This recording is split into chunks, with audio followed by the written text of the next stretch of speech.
అనుక్షణం ప్రజల పక్షం NN5 news కి స్వాగతం. ముందుగా హెడ్లైన్స్.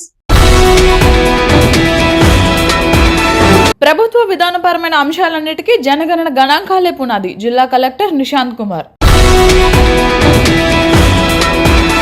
డ్రగ్స్ రహిత జిల్లాగా అన్నమయ్యను తీర్చిదిద్దుతాం. నిఘాకు డ్రోన్లు, నివారణకు డి అడిక్షన్ సెంటర్లు ప్రారంభిస్తాం. మదనపల్లి మార్కెట్లో భారీగా తగ్గిన టమాటా ధరలు, ఆందోళన చెందుతున్న టమాటా రైతులు. ఇక డీటెయిల్స్ చూస్తే శుక్రవారం మదనపల్లి పట్టణం పొంగనూరు రోడ్లోని ఆదిత్య ఇంజనీరింగ్ కళాశాలలో జిల్లా మరియు ఛార్జ్ స్థాయి అధికారులకు జనగణన దశ 1 గృహ జాబితా మరియు గృహ గణనపై నిర్వహించిన శిక్షణ కార్యక్రమంలో జిల్లా కలెక్టర్ ముఖ్య అతిథిగా పాల్గొన్నారు. ఈ సందర్భంగా జిల్లా కలెక్టర్ మాట్లాడుతూ దేశ అభివృద్ధి ప్రణాళికలకు జనగణన గణాంకాలు బలమైన పునాది వంటివని, ఖచ్చితమైన, సమగ్రమైన మరియు పారదర్శక సమాచార సేకరణ ద్వారా ప్రభుత్వ సంక్షేమ పథకాల అమలుకు స్పష్టమైన దిశానిర్దేశం లభిస్తుందని తెలిపారు. జనగణన ప్రక్రియలో ప్రతి అధికారి అత్యంత బాధ్యతతో వ్యవహరించాలని, ఇంటింటి సమాచారాన్ని ప్రభుత్వ మార్గదర్శకాల ప్రకారం నమోదు చేయాలని ఆదేశించారు. సేకరించిన గణాంకాల ఆధారంగానే విద్య, వైద్యం, ఉపాధి, గృహ నిర్మాణం మరియు మౌలిక వసతుల ప్రణాళికలు రూపుదిద్దుకుంటాయని, ఆర్థిక సంఘాల నివేదికలు, రాష్ట్రాలకు ఇచ్చే నిధులు, వాటి అంశాలు కూడా జనగణన గణాంకాలపై ఆధారపడి ఉంటాయని పేర్కొన్నారు. జనగణన గణాంకాల ఆధారంగా నియోజకవర్గాల పునర్విభజన, ఎమ్మెల్యే మరియు లోక్సభ స్థానాల నిర్ణయం జరుగుతుందని, సంక్షేమ పథకాల రూపకల్పన, వ్యవసాయ భూముల విస్తీర్ణం, పారిశ్రామిక ఆస్తుల పన్నుల పరిమితులు, నీటి వనరుల లభ్యత, పారిశుద్ధ్య సమస్యలు వంటి అంశాలపై ప్రభుత్వ విధానాల రూపకల్పనలో జనగణన కీలక పాత్ర పోషిస్తుందన్నారు. కాబట్టి ఎటువంటి పొరపాట్లకు తావు లేకుండా అప్రమత్తంగా పనిచేయాలని సూచించారు. భారతదేశంలో 1872 నుండి సంవత్సరాలుగా ప్రతి 10 ఏళ్లకు ఒకసారి జనగణన నిర్వహించడం జరుగుతుందని, 2021లో నిర్వహించాల్సిన సెన్సెస్ కోవిడ్-19 మహమ్మారి కారణంగా వాయిదా పడగా ప్రస్తుతం మళ్లీ సెన్సెస్కు సంబంధించిన అన్ని కార్యాచరణలు ప్రారంభించబడ్డాయన్నారు. భారత ప్రభుత్వ హోంమంత్రిత్వ శాఖ ఆధ్వర్యంలో డైరెక్టరేట్ ఆఫ్ సెన్సెస్ ఆపరేషన్స్ మార్గదర్శకత్వంలో ఈ కార్యక్రమం దేశవ్యాప్తంగా అమలు చేయబడుతోందన్నారు. ప్రారంభ దశలో 1 నెల పాటు హౌస్ లిస్టింగ్ ఆపరేషన్ చేపట్టడం జరుగుతుందని, ఈ ప్రక్రియలో ప్రతి 700 నుండి 800 జనాభాకు ఒక హౌస్ లిస్టింగ్ బ్లాక్గా విభజించి వివరాలు సేకరించడం జరుగుతుందని, ప్రతి హ్యాబిటేషన్ను ఒక యూనిట్గా పరిగణించి సమగ్రంగా గృహాల లెక్కలు నమోదు చేయాలని పేర్కొన్నారు. ఈసారి జనగణనలో ప్రత్యేకంగా సెల్ఫ్ ఇన్యూమరేషన్ విధానాన్ని ప్రవేశపెట్టడం ఒక ముఖ్యమైన అంశమని, ప్రజలు స్వయంగా మొబైల్ యాప్ లేదా ఆన్లైన్ పోర్టల్ ద్వారా తమ కుటుంబ వివరాలను నమోదు చేసుకునే అవకాశం కల్పించబడిందన్నారు.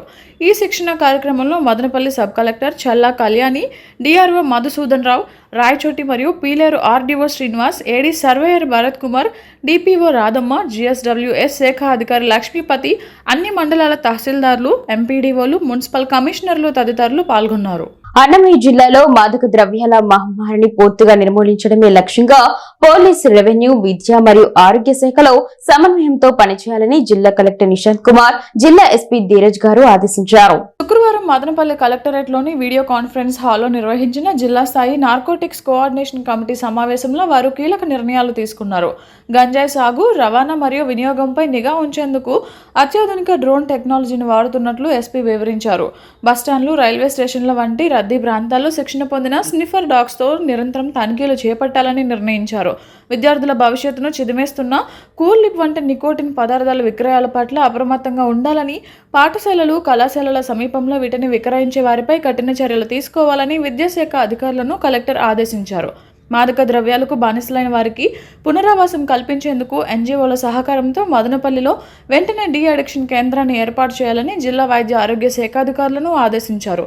కేవలం కౌన్సిలింగ్ ఇవ్వడమే కాకుండా వారు తిరిగి వ్యసనాల వైపు వెళ్లకుండా పర్యవేక్షించేలా మానసిక ఆరోగ్య కార్యక్రమం అమలు చేయనున్నారు. జిల్లా వ్యాప్తంగా ఇప్పటికే 600కు పైగా అవగాహన సదస్సులు, 3K రన్ వంటి కార్యక్రమాలు నిర్వహించామని ఎస్పీ తెలిపారు. వజ్ర ప్రహార, ఈగల్ క్లబ్ వంటి వినూత్న కార్యక్రమాల ద్వారా యువతను చైతన్యపరుస్తున్నట్లు పేర్కొన్నారు. మదనపల్లి 2వ పట్టణ ఎస్ఐగా నాగేశ్వరరావు శుక్రవారం ఉదయం 2వసారి బాధ్యతలు స్వీకరించారు. గతంలో ఇక్కడ ఎస్ఐగా పనిచేస్తున్న రహీముల్లా 1వ పట్టణ పోలీస్ స్టేషన్ కు బదిలీ అయ్యారు. జిల్లా ఎస్పీ ధీరజ్ కున్బులి ఆదేశాలతో సాధారణ బదిలీలు జరిగాయి. ఈ క్రమంలో చౌడేపల్లి ఎస్ఐగా పనిచేస్తున్న నాగేశ్వరరావు బదిలీపై మదనపల్లి 2 టౌన్కు వచ్చారు. చౌడేపల్లికి చిన్నరెడ్డప్పను ఎస్ఐగా జిల్లా ఎస్పీ నియమించారు. మదనపల్లె ప్రజలకు ఆధునిక వైద్య సేవలు అందించాలనే లక్ష్యంతో Shri Sai multi speciality hospital శుక్రవారం ఘనంగా ప్రారంభమైంది. అత్యాధునిక సదుపాయాలు, నిపుణులైన వైద్యుల పర్యవేక్షణలో ఈ ఆసుపత్రి సేవలు ప్రారంభమయ్యాయి. ఎండోస్కోపీ, లాప్రోస్కోపిక్ శస్త్రచికిత్సలు, ఆధునిక దంత చికిత్సలు, సాధారణ శస్త్రచికిత్సలు వంటి విభిన్న వైద్య సేవలు ఒకే చోట అందుబాటులోకి వచ్చాయి. ఈ సందర్భంగా డాక్టర్ డి శ్రీహరి మాట్లాడుతూ మదనపల్లి మరియు పరిసర ప్రాంతాల ప్రజలకు నాణ్యమైన వైద్య సేవలు సమీపంలోనే అందించాలనే ఉద్దేశంతో ఆసుపత్రిని ప్రారంభించినట్లు తెలిపారు. ఆధునిక పరికరాలు, అనుభవజ్ఞులైన వైద్య బృందంతో 24 గంటల అత్యవసర సేవలు అందిస్తామని చెప్పారు. ప్రతి రోగికి మెరుగైన చికిత్స అందించడమే తమ లక్ష్యమని స్పష్టం చేశారు. డాక్టర్ టి భారతి మాట్లాడుతూ ఆధునిక దంత చికిత్సలను అందుబాటులో ఉంచి ప్రజలకు ఉత్తమ సేవలు అందిస్తామని తెలిపారు. ప్రారంభోత్సవ కార్యక్రమంలో స్థానిక ప్రముఖులు, వైద్యులు, ప్రజలు పాల్గొని ఆసుపత్రి సేవలకు శుభాకాంక్షలు తెలిపారు. ప్రజల ఆరోగ్యం తమ బాధ్యత అన్న నినాదంతో Shri Sai multi speciality hospital సేవలు ప్రారంభించింది. నేను మణిపాల్లో ఎంఎస్ పూర్తి చేసిన తర్వాత శ్రీ సాయి హాస్పిటల్ అనే పేరుతో ఇక్కడ ప్రాక్టీస్ స్టార్ట్ చేయడం జరిగింది. ఇంతవరకు మన గవర్నమెంట్ హాస్పిటల్ ఎదురుగా రాఘవేంద్ర బుక్ స్టాల్ పక్కన శ్రీ సాయి హాస్పిటల్గా అన్ని సర్జరీలు చేస్తూ 12 సంవత్సరాలుగా మీ ఆదరాభిమానాలు పొందాము. ఇప్పుడు కొత్త బిల్డింగ్లోకి కొత్త ఆలోచనలతో కొత్తగా డెవలప్ చేయాలని ముందుకి మదనపల్లిలో కూడా మంచి శస్త్రచికిత్సలకు సంబంధించి మంచి సర్వీసులు అందించాలని ఉత్సాహంతో స్టార్ట్ చేశాము. కొంచెం ముందు రోజుల్లో కూడా రోబోటిక్ కూడా ఇక్కడ స్టార్ట్ చేయాలనే ప్లాన్లో ఉన్నాము.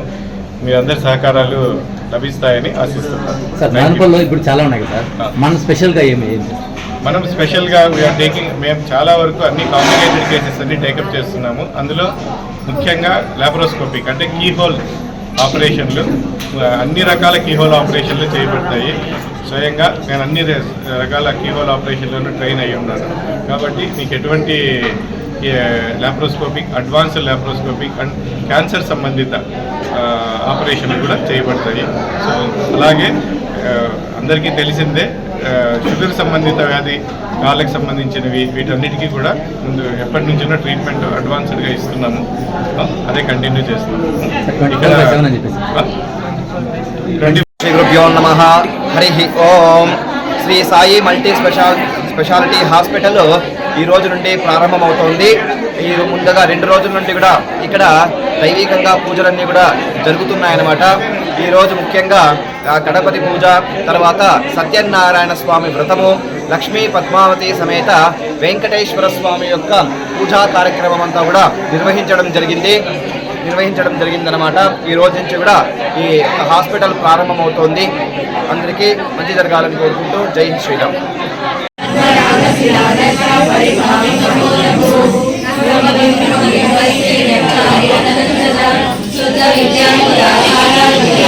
మదనపల్లిలో టమాటా ధరలు తగ్గిపోవడంతో రైతులు ఆందోళన చెందుతున్నారు. టమాటా మార్కెట్కు శుక్రవారం ఉదయం రైతులు 74,000 కిలోల టమోటాలను తీసుకువచ్చారు. వ్యాపారులు 10 కిలోల మొదటి రకం టమోటాలను 130 అమ్ముడుపోగా, రెండో రకం 100, మూడో రకం 90 అమ్ముడుపోయినట్లు మార్కెట్ సెక్రటరీ జగదీష్ తెలిపారు. అన్ సీజన్ కారణంగా టమోటాకు రేట్లు రావడం లేదని మార్కెటింగ్ అధికారులు తెలిపారు. మదనపల్లి 2వ పట్టణ ఎస్ఐగా నాగేశ్వరరావు శుక్రవారం ఉదయం 2వసారి బాధ్యతలు స్వీకరించారు. గతంలో ఇక్కడ ఎస్ఐగా పనిచేస్తున్న రహీముల్లా 1వ పట్టణ పోలీస్ స్టేషన్ కు బదిలీ అయ్యారు. స్థానికులు గమనించి బాధితుడిని హుటాహుటిన జిల్లా ప్రభుత్వ ఆసుపత్రికి తరలించారు. ఆసుపత్రి అత్యవసర విభాగం డాక్టర్లు పరీక్షించి చికిత్సలు అందించడంతో ప్రాణాపాయం తప్పి కోలుకుంటున్నాడు. 1 టౌన్ పోలీసులు వెంటనే ప్రమాదానికి కారణమైన శ్రీవారి ట్రావెల్స్ బస్సును పోలీస్ స్టేషన్ కు తరలించి కేసు దర్యాప్తు చేస్తున్నారు.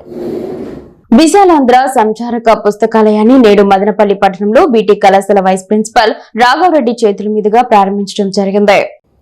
ఈ సందర్భంగా రాఘవరెడ్డి మాట్లాడుతూ ప్రపంచగతిని మార్చింది పుస్తకమేనని, ప్రపంచవ్యాప్తంగా శాస్త్ర సాంకేతిక పరిజ్ఞానాన్ని శిఖరాగ్రానికి చేర్చింది పుస్తకం మాత్రమేనని, మానవ సమాజంలో విప్లవాత్మక మార్పులు తెచ్చింది పుస్తకమే అని, పుస్తక పఠనం నేటి యువతకు చాలా అవసరమని అన్నారు. నేటి యువత అధ్యయనం పెంచుకొని ప్రపంచ జ్ఞానాన్ని ఒడిచిపట్టుకోవాలని, అధ్యయనం ద్వారానే వ్యక్తి ఉన్నత శిఖరాలను అధిరోహిస్తారని అన్నారు. 100 మంది మిత్రుల కన్నా ఒక పుస్తకం మిన్నా అని, ప్రపంచ జ్ఞానాన్ని అందించేది పుస్తకం మాత్రమేనని, ప్రపంచ మానవాళికి దిక్సూచి పుస్తకమే. అధ్యయనం ద్వారానే నేటి యువత అత్యున్నత శిఖరాలకు ఎదుగుతున్నారని, అధ్యయనానికి అంతరాలు, ఖండాలు లేవని, ఈ భూ ప్రపంచంలో ఎక్కడికైనా దారి చూపేది కేవలం పుస్తకం, అధ్యయనం మాత్రమే అని అన్నారు.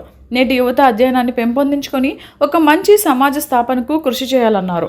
ఈ కార్యక్రమంలో సిపిఐ జిల్లా కార్యవర్గ సభ్యులు సాంబశివ, నియోజకవర్గం కార్యదర్శి కె మురళి, తిరుమల, దేవ, మస్తాన్, రాధా, జానకమ్మ, ఇంద్రాణి తదితరులు పాల్గొన్నారు. ప్రజలు తమ సమస్యలను అధికారులకు విన్నవించుకునేందుకు కలెక్టరేట్ కు వస్తే పోలీసులు ప్రజలను నిర్బంధిస్తూ అత్యుత్సాహం ప్రదర్శిస్తున్నారని, దీనిని సిపిఎం తీవ్రంగా ఖండిస్తుందని సిపిఎం జిల్లా కార్యదర్శి పి శ్రీనివాసులు పేర్కొన్నారు. శుక్రవారం తమ న్యాయమైన సమస్యలను పరిష్కరించుకునేందుకు కలెక్టరేట్ వద్దకు వచ్చిన కార్మికులను పోలీసులు అడ్డుకొని ఇక్కడ ధర్నాలకు, నిరసనలకు అనుమతి లేదని వెళ్లిపోవాలంటూ హుకుం జారీ చేయడంతో సిపిఎం తీవ్రంగా పరిగణించింది.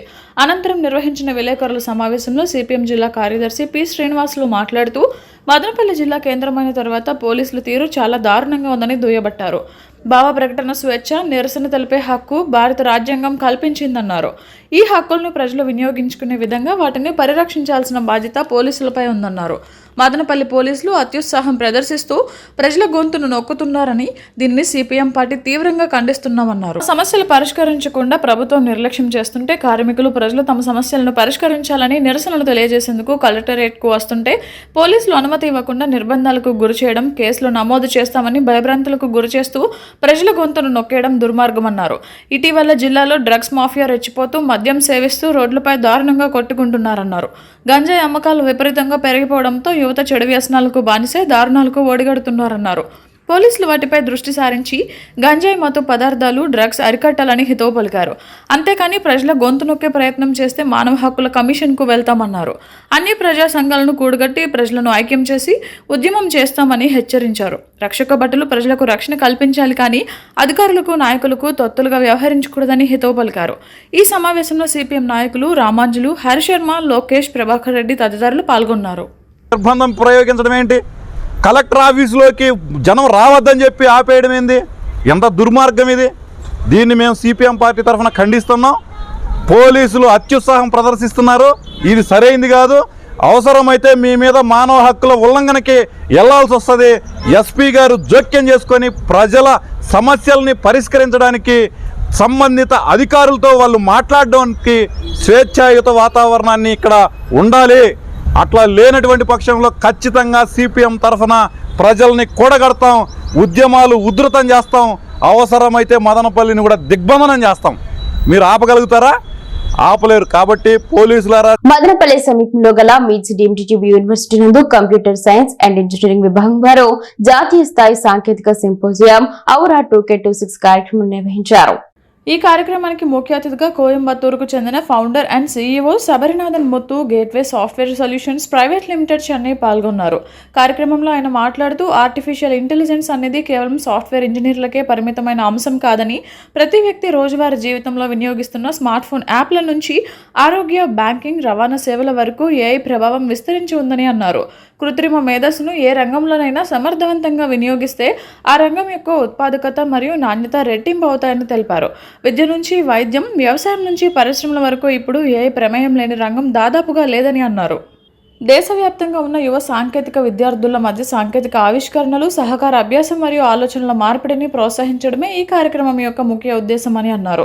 విద్యార్థులు generative AI, data analytics, machine learning మరియు ఏఐ ఆధారిత పరిశోధనలలో నూతన ఆవిష్కరణలు చేయాలని, వాస్తవ ప్రపంచ సమస్యలను పరిష్కరించడంలో ఏఐ భవిష్యత్తులో ముఖ్య పాత్ర పోషిస్తుందని తెలిపారు. కార్యక్రమంలో ఆధునిక సాంకేతిక సెషన్లు, పేపర్ ప్రెజెంటేషన్లు, ప్రాజెక్ట్ ఎక్స్పోలు మరియు జనరేటివ్ ఏఐ ఆధారిత పోటీలు నిర్వహించి ప్రతిభ చూపిన విద్యార్థులకు నగదు బహుమతులు అందజేశారు.